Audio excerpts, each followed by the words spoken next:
చాకచక్యంగా నిర్వహిస్తున్నాం. ప్రాణ త్యాగాలతో ఏర్పడిన తెలంగాణ రాష్ట్రంలో పాలన పారదర్శకంగా ఉండాలి, బాధ్యతగా ఉండాలి.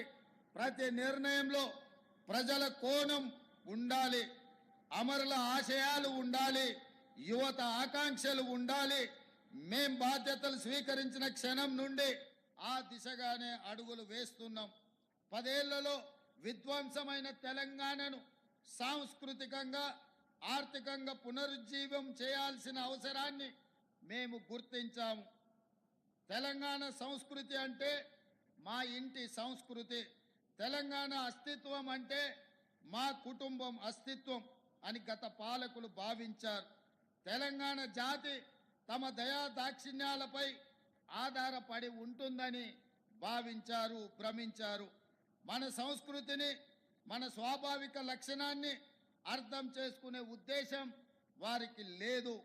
నిజాంని మట్టి కనిపించిన చరిత్ర తెలంగాణకు ఉన్నదన్న విషయం వారు విస్మరించారు. మీ బిడ్డగా, తెలంగాణ గుండె చప్పుడు తెలిసిన వాడిగా అధికారంలోకి రాగానే సాంస్కృతిక పునరుజ్జీవనానికి నాంది పలికాము. ఉద్యమ కాలంలో తెలంగాణ ఆకాంక్షలను గలమెత్తి వినిపించిన అందశ్రీ రచించిన జయ జయ హే తెలంగాణ జననీ జయకేతనం గీతాన్ని మన రాష్ట్ర అధికారిక గీతంగా ప్రకటించి తెలంగాణ సాంస్కృతిక పునరుజ్జీవనానికి శ్రీకారం చుట్టినం. తెలంగాణ రాష్ట్ర సంక్షిప్త నామం టీఎస్ నుండి టీజీగా మార్చినం. ఇది కేవలం అక్షర మార్పు కాదు, ప్రజల ఆకాంక్ష తీర్పు. రాష్ట్ర పరిపాలన కేంద్రమైన సచివాలయంలో ఇటీవల తెలంగాణ తల్లి విగ్రహ ప్రతిష్టకు భూమి పూజ చేసుకున్నాం.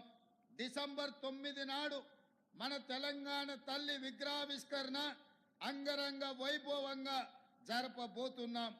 తెలంగాణ సాంస్కృతిక సారథి గద్దర్ పేరుతో సినిమా అవార్డులు ఇవ్వాలని నిర్ణయించాం. కోటిలోని మహిళా విశ్వవిద్యాలయానికి పోరాట యోధురాలు వీరనారి ఐలమ్మ పేరు పెట్టుకున్నాం. ఇలా ప్రతి ఆలోచనలో తెలంగాణ సాంస్కృతిక పూర్వ వైభవం దిశగా సాగిపోతున్నాం. గత 10 ఏళ్లలో రాష్ట్ర ఆర్థిక వ్యవస్థను కుక్కలు చెంపిన విస్తరిలా తయారు చేశారు. 7 లక్షల కోట్ల అప్పు, ప్రతి నెల 6,500 కోట్ల మేర అసలు వడ్డీ కలిపి బకాయిలు చెల్లించాల్సిన పరిస్థితుల్లో మేం బాధ్యతలు స్వీకరించాం. ప్రజలకు ఇచ్చిన మాట ప్రకారం 6 గ్యారెంటీలను అమలు చేయడం, ఆర్థిక వ్యవస్థను గాడిలో పెట్టడం ఒక సవాలుగా స్వీకరించాం. అప్పుల పునర్వ్యవస్థీకరణ ద్వారా పరిస్థితిని చక్కదిద్దేందుకు శాయశక్తులా ప్రయత్నిస్తున్నాం. ఆదాయ లీకేజీలు అరికట్టాం. కేంద్రం నుండి మన హక్కుగా రావాల్సిన ప్రతి పైసా తెచ్చుకోవడానికి గట్టి ప్రయత్నాలు చేస్తున్నాం. ఈ విషయంలో భేషజాలకు పోకుండా నేనే స్వయంగా పలుసార్లు ఢిల్లీకి వెళ్ళి ప్రధానమంత్రితో సహా కేంద్ర మంత్రులందరినీ కలిసి వినతి పత్రాలు ఇస్తున్నాను. నా ఢిల్లీ పర్యటన మీద కూడా విమర్శలు చేస్తున్నారు. కాలు కదపకుండా ఇంట్లో సేద తీరడానికి నేనేం ఫామ్ హౌస్ ముఖ్యమంత్రిని కాదు, పనిచేసే ముఖ్యమంత్రిని. నా స్వార్థం కోసమో వ్యక్తిగత పనుల కోసమో నేను ఢిల్లీకి వెళ్ళడం లేదు. ఢిల్లీ ఏ పాకిస్తాన్లోనో ఏ బంగ్లాదేశ్లోనో లేదు. ఇది మన దేశ రాజధాని. ఫెడరల్ వ్యవస్థ రాష్ట్రాలకు కేంద్రానికి మధ్య అనేక అంశాలు ఉంటాయి. రాష్ట్రం నుండి మనం పన్నుల రూపంలో కొన్ని లక్షల కోట్ల రూపాయలు కడుతున్నాము. అందులో మన వాటా తిరిగి తెచ్చుకోవడం మన హక్కు. ఆ హక్కుల సాధన కోసం ఎన్నిసార్లైనా ఢిల్లీకి వెళుతాము.